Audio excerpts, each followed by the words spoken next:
Binge the full week of The Ray Taylor Show ad-free over at inspireddisorder.com/plus. This is The Ray Taylor Show.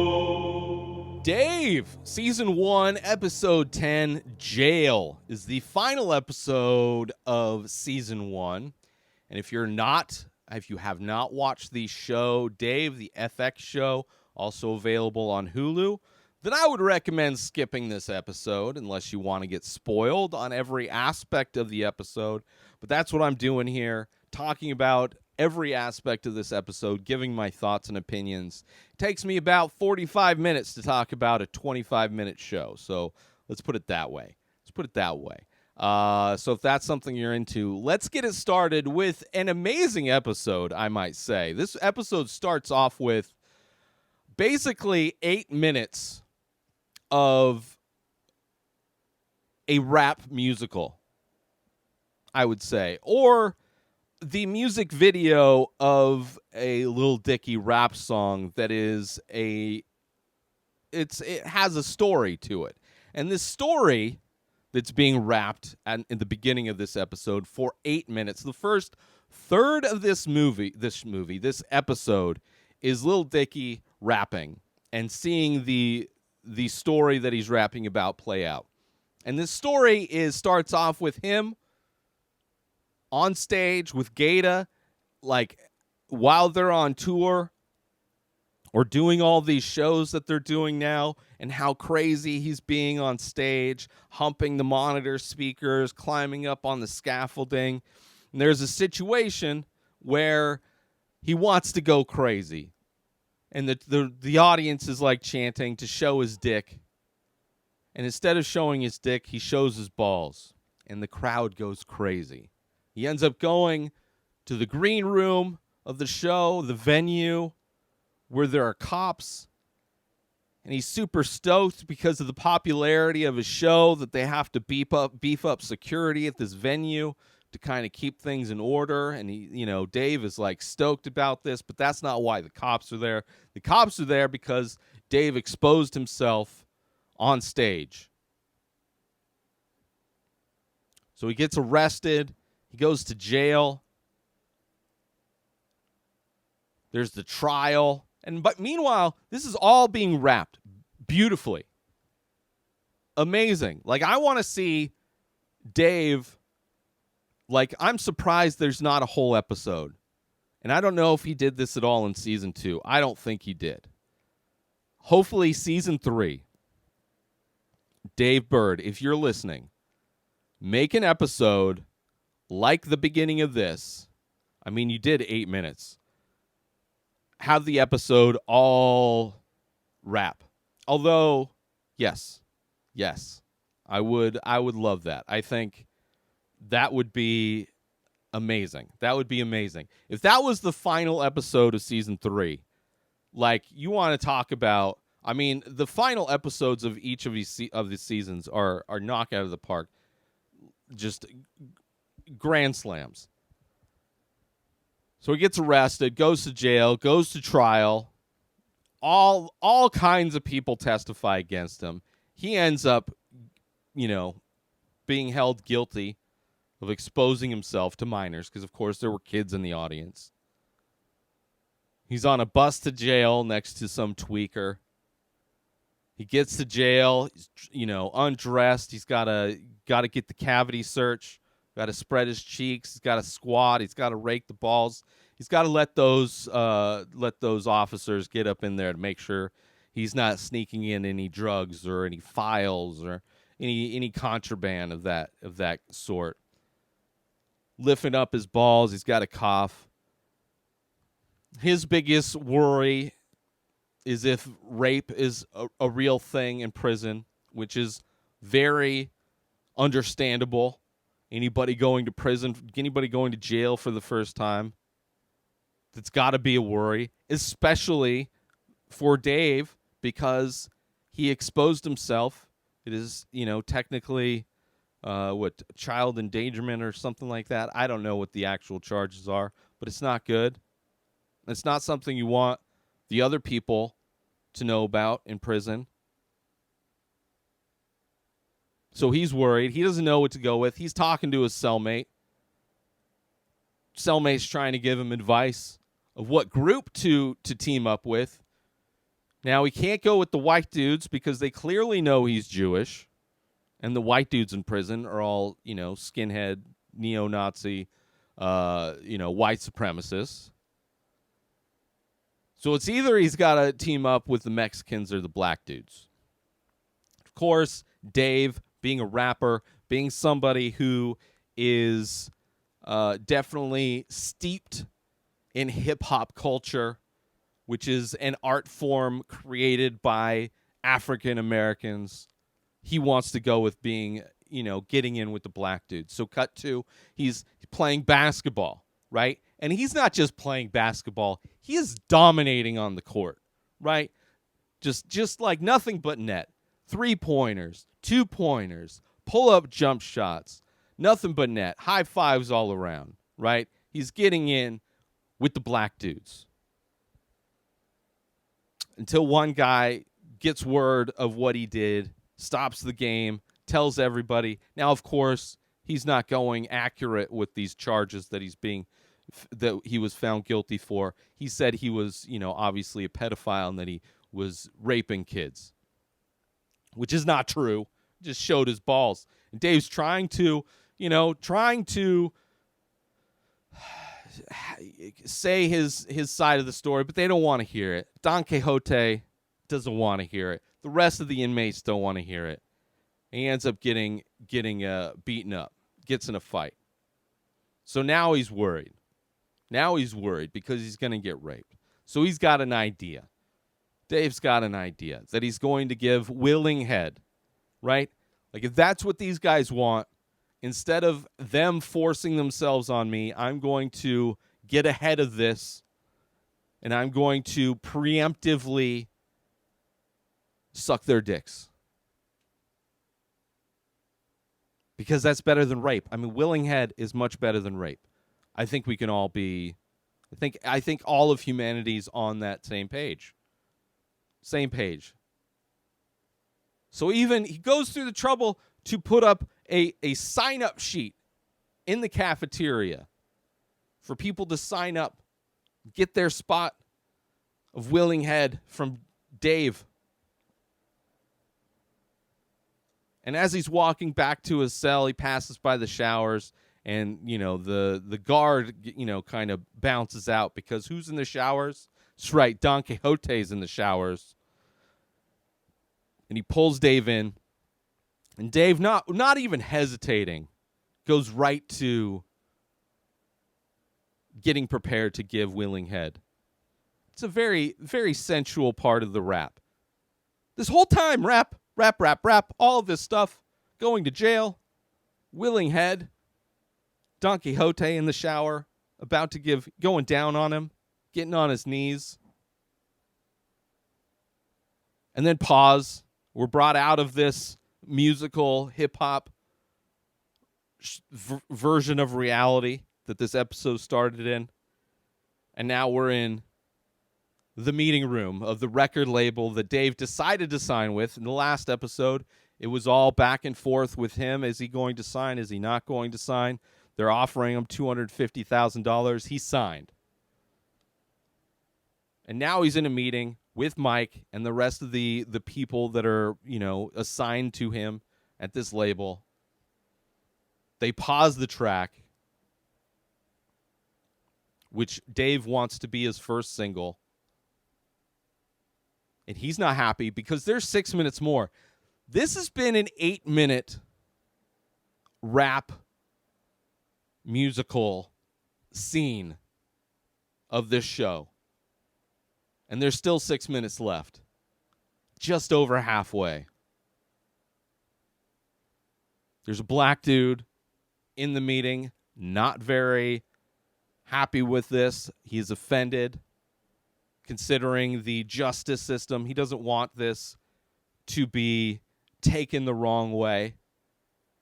But Dave assures him, Dave knows how this song ends, because how this song ends, it wraps it all around. Makes it all critical of the judicial system.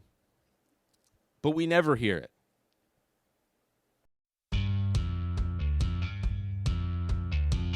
The Many Faces is an ongoing abstract ink portrait series that I started many years ago.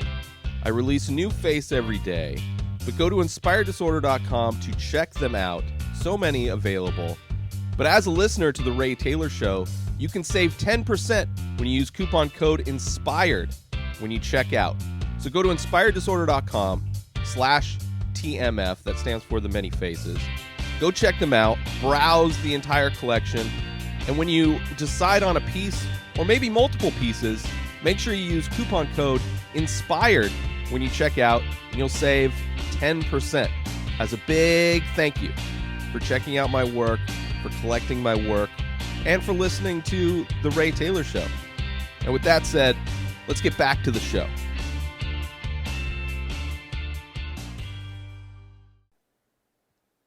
But anyway, Dave's trying to sell it. They unpause it to hear more. So we're back in the showers with Dave and Don Quixote. And while he's sucking him, he decides to bite his dick off and spit the dick out in beautiful slow motion. Still rap. Back to rap. Paused again. Just too offensive. It's too offensive. Rap is not okay. Right? And this is not something Dave is prepared for, because when Dave signed with these people, when he first had their meeting, he was assured that he would be given complete creative control, that there would not be any notes. And now it is all notes.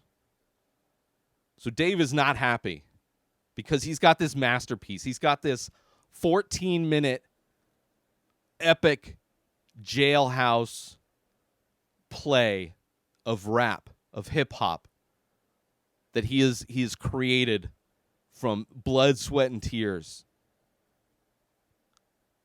And he's not there to show these people, to show these record executives to get their okay. He's not there to get a sign-off of any kind. He's there just to show them what he worked on, what he's created. But that's not what they're doing. They're trying to change. They're trying to change Dave Bird. And Mike is trying to find some kind of common ground that they can come to. But Dave doesn't want to budge. The label is not happy. Mike is willing to compromise with the label. But it's not working because Dave is not willing. Dave is not willing whatsoever. And he was promised creative control. And in Dave's opinion, that meeting with those executives at that label trying to change his art, that is the real jail. Not this fictional jail that he was rapping about. The real jail for Dave Bird is in that meeting room with his label where they're trying to change his artwork. And this will not stand. This will not stand. And Dave walks out. Cut to, they're outside of the building. You got Mike and Dave going at it. Obviously, Mike, the businessman, the guy who set this deal up, that has had nothing but headaches from dealing with Dave to try and drag Dave into some kind of monetary success. It's kicking and screaming.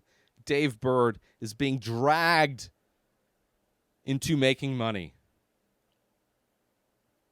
But Dave, like so many artists, like myself, hate having to take notes. Hate having people who don't have any creative ability tell a creative person how to change. So still, despite the fact I see it's two sides to this coin, I agree 100% with Dave being the artist that he is, and me as the audience member wanting to hear the rest of this rap. But also, we do live in a capitalist society where you have to make money. So there's always going to be concessions. There's always going to be compromise. Because nothing works out exactly like you want it. This fairy tale romantic idea of what an artist, this freedom an artist has. Anytime an artist signs up with a big corporation to do something, You are selling a piece of your soul. It's just how it works. You don't get it. You can only there's the only people that are able to do that is after they've gained success. They can wrestle back their soul potentially. But in the beginning, it's just like it's almost a necessary evil in a lot of ways. So Dave's not happy. Dave wants out of the deal because he was told creative control, and it's not happening. And he's not happy with Mike. He's telling Mike to do his job, which I feel bad for Mike because he did do his job. Mike has been very successful at doing his job. But, it's hard. It's difficult merging art and commerce. And Dave is very, very unmovable when it comes to that. Cut to Dave is now back at either at home, back at home, venting to Emma. Emma is there, and asking her because she's a graphic artist. She's into producing different forms of artwork. She can relate to Dave on what it's like to be a creative person. Dave asking her if she would ever compromise her art for money. Meanwhile, the reason why she's there is to go over his logos, which as a graphic designer, she has countless variations of, because graphic design is the definition of compromising your art for money. It's something I've dipped my toe in and hate. Like, I would hate myself becoming a graphic designer, because that is a job where your entire existence is compromising your art, being told and directed by people who are not creative, who are not artists, what to do, what they would prefer, making your work less good with their ideas. So it's hilarious that Dave is venting to her about this lack of control he has. Meanwhile, even in this small project where she's probably not even getting paid by Dave, she's got all these logos. And Dave settled on one that was already ready to go, no changes, bibbity bobbity boot. It was great, which she was stoked about.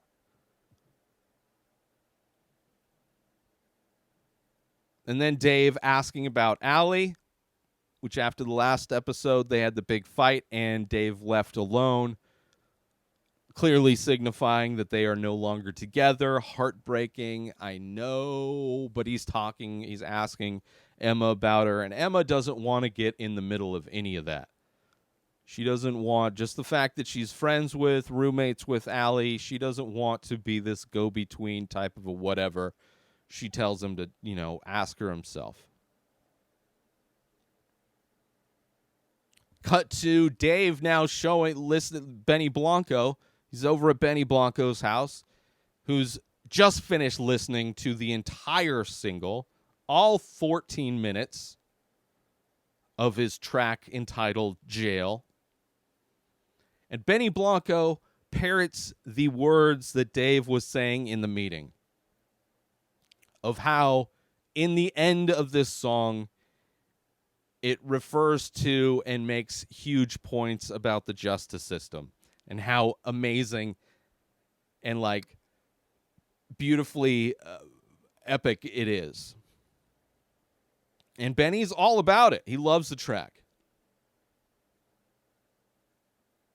And he's got an idea. It's like, fuck the label. Go leak this song on the Breakfast Club. I can hook this up. Obviously, Benny Blanco, huge producer. He can hook it up. And he sells it to Dave as a win-win. It's like, listen, you can go on Breakfast Club, you'll drop this song, and either everybody's going to love the song, in which case your label's going to stay with you and allow you to do whatever you want because you clearly have proven yourself to be an artist that knows what they're doing, knows how to speak to the masses, or people aren't going to like it, your label's going to drop you, and that's what you want to do anyway. You want to dump your label and go independent anyway, or maybe go for another label. So doing this will allow you to do that. So it's a win-win for Dave in Benny Blanco's eyes. So Benny on the side of Dave in this one. But also, it's easy to be rebellious from the position of somebody who's massively successful. For Benny, it's he can get away with a lot because he's a proven success in the industry. Whereas Dave, you can make the wrong move and kind of spoil your career from making bad moves and being somebody that is quote unquote difficult to work with. So Benny sets it up. Cut to Mike and Dave are at dinner. Dave is showing Mike that he got him hooked up on the Breakfast Club, and that that he's going to leak the track on there. And Mike's trying to get him to, he's not happy with that idea. He tells Dave that he quit his job. That when he got the deal, when he set up the deal to sign with that label, Mike quit his job. But after their argument, he tried to get it back because, as far as Mike knows, his only client is very unhappy with this deal and looking to now sabotage the deal. So Mike very much in a place where his future is not anywhere in his hands, especially when it comes to Dave.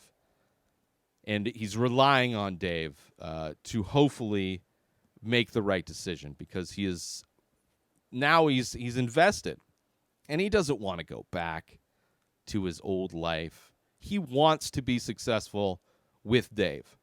They both want success. It's just the way Dave wants success is more difficult than what Mike is offering.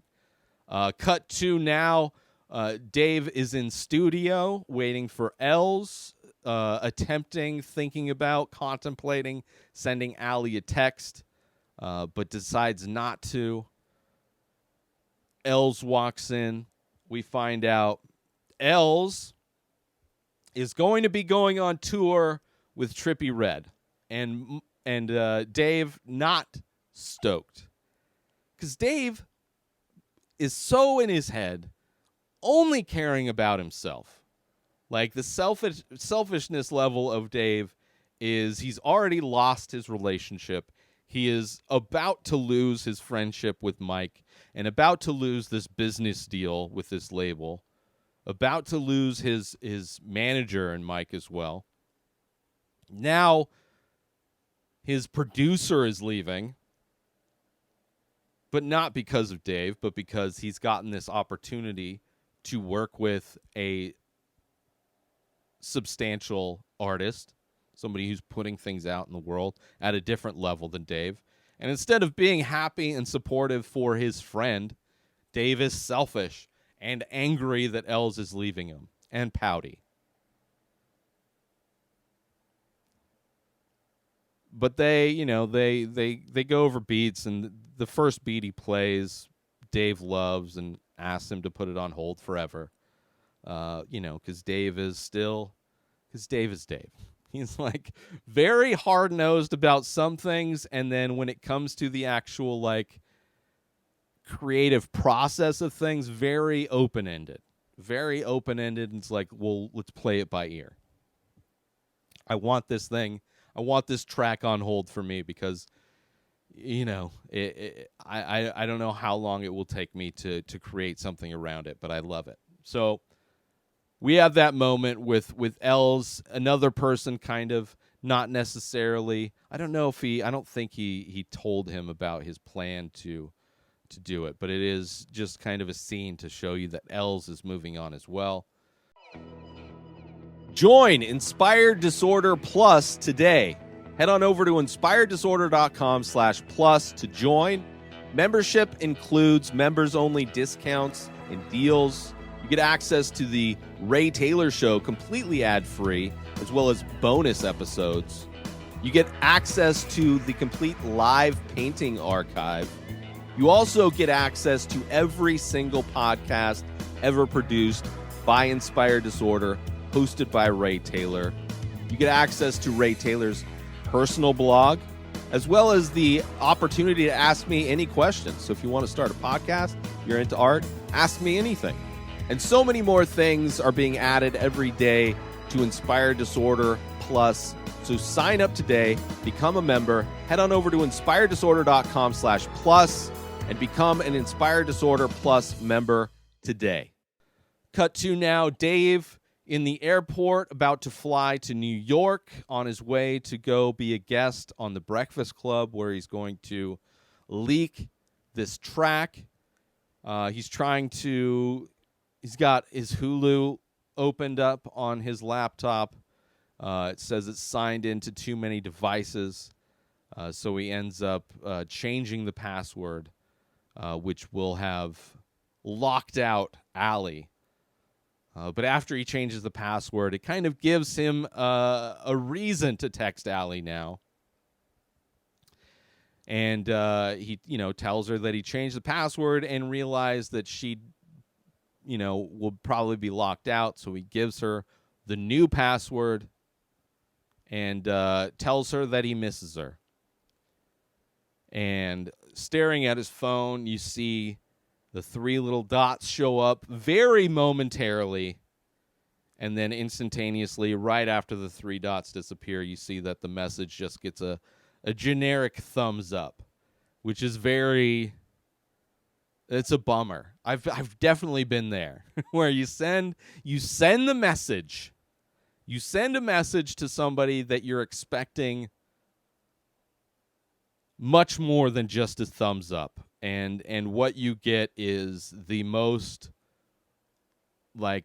whatever response, the complete opposite response that you're, not even opposite. I mean, it is a response that's so much it's not even negative, right? It's not positive. It's not negative. It's just the least amount of response you can give, right? It's not the opposite of love is not hate. It's indifference. And that thumbs up was indifference.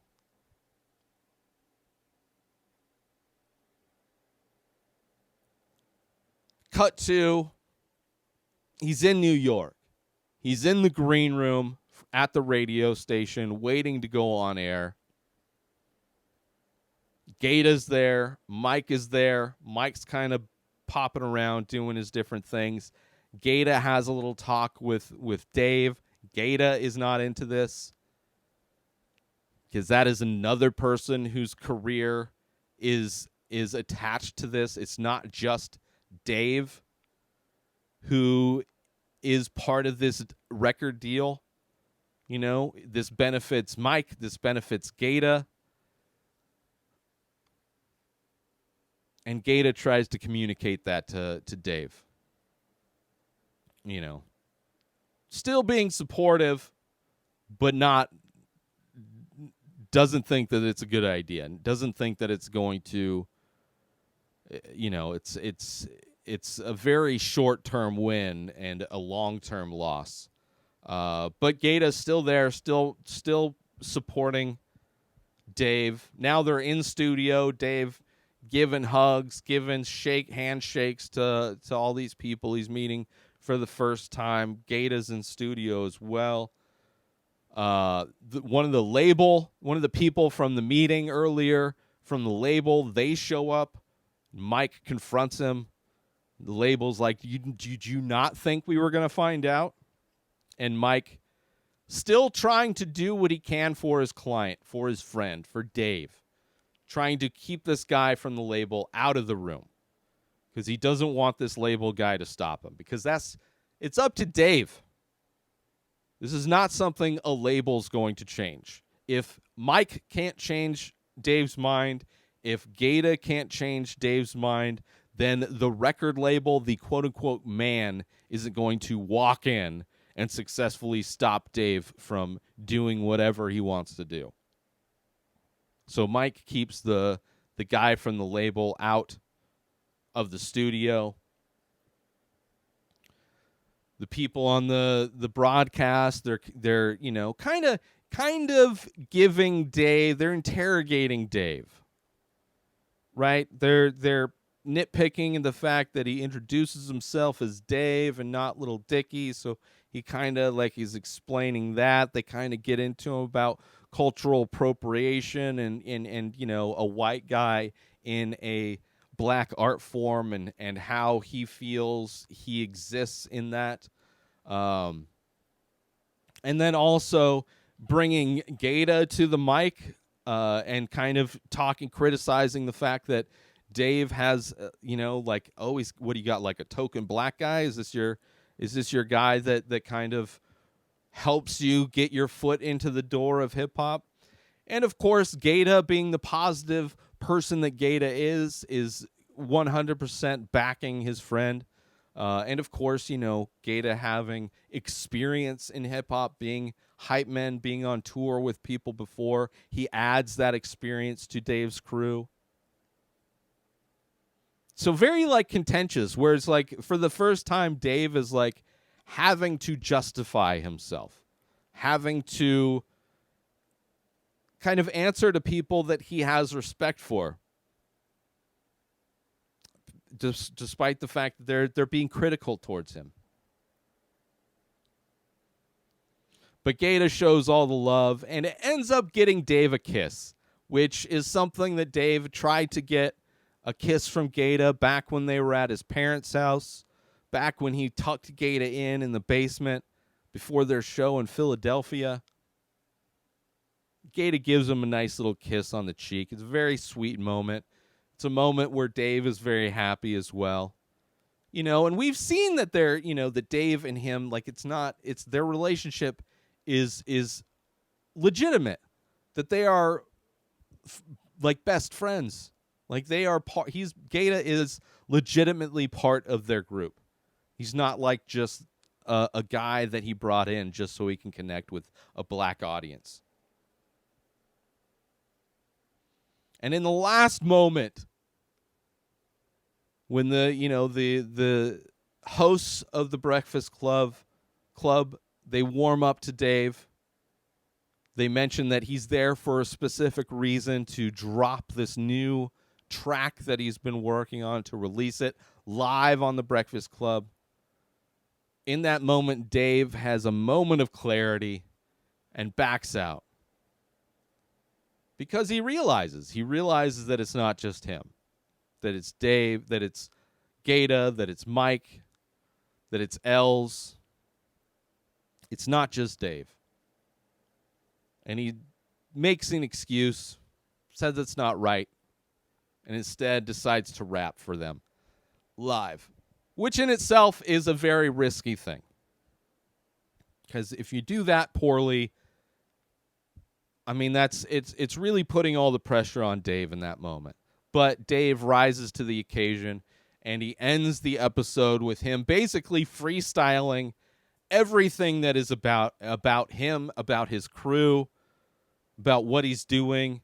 It's encapsulating what the first season was, all the things we've learned from the first season. It's also reminiscent of 8 Mile. At the end of 8 Mile, when B Rabbit talks all of the shit about himself before his opponent ever gets the opportunity to. You know, it's Dave talking about the fact that he's got hypokinesis, which I probably said that word wrong. Hypospadias. He's got 2 dick holes on his shaft. Talks about all of his problems, all the problems that everybody has, all of his issues in his life. And it's beautiful. It's a beautiful way to end not only the episode, but end the season with Dave freestyling, doing the thing, which is something that when I first heard or saw Lil Dicky was on World Star Hip Hop, just scrolling through World Star Hip Hop in bed. Like, I used to literally wake up every morning, and the first thing I would do would be grab my tablet and just scroll World Star Hip Hop. Watch all the different fight videos, watch the freestyle videos, and one of those was, and a bunch of them were Lil Dicky freestyling, and he's great at it. And that's how it ends. So we never get to hear that last 6 minutes of that track, but the way this episode starts off is beautiful. Like, I want a whole episode in that kind of style. I don't like him and Gata, give Gata some opportunities to do some rapping on the show, you know? That would be great. Even Mike, get everybody just to have a whole like hip hop musical, like Hamilton, but actually good rap. Like good rap performed by voices that are very much more pleasant to listen to than Hamilton. Not that Hamilton's great, don't get me wrong. But anyway, that is the final episode of season 1 of Dave for the season. Some highs, some lows. You know, Dave and Allie no longer together. You got Els going off producing for Trippie Redd. You got Emma's working with Dave. We know that Dave used to be an ad man. That came up again in his freestyle, how he used to work at this ad agency. We got, obviously, Dave still with his label. You got Mike, doesn't have to quit his job. Gata doesn't have to worry about just starting all over again. You know, Dave didn't throw his career away before it got started. So great kind of a rise of a story in that first season. A lot of funny stuff. And a great way to end the season, a great way to end the episode. Next week, I will be starting off with Season 2 of Dave, Season 2, Episode 1, which is entitled International Gander. So I'm looking forward to recapping Season 2, which is a crazy season as well. I'm looking forward to that. And I hope everybody enjoyed this season, and hope you enjoy it. Like, I want to hear like that first 8 minutes. Like, I had to check the timer on while I was watching the video to see how long, because it's so great. It's such a great opening to this episode. Just 8 minutes of fire. So good. Anyway, till next week. It's been Dave, Season 1, Episode 10, Jail. New episodes of The Ray Taylor Show come out every single day. Subscribe on YouTube and everywhere our podcasts are found. Binge the full week over at InspiredDisorder.com/plus. Buy Ray Taylor Show merch over at InspiredDisorder.com. And follow the show on Instagram at Ray Taylor Show. Have a wonderful day, everybody. Peace out! Today is the day where you wake up and you realize that everything that you've been dreaming about, everything that you've been wanting, every goal and wish and hope that you've ever had can become real. Dreams can come true. What you manifest in your mind, you can bring to reality.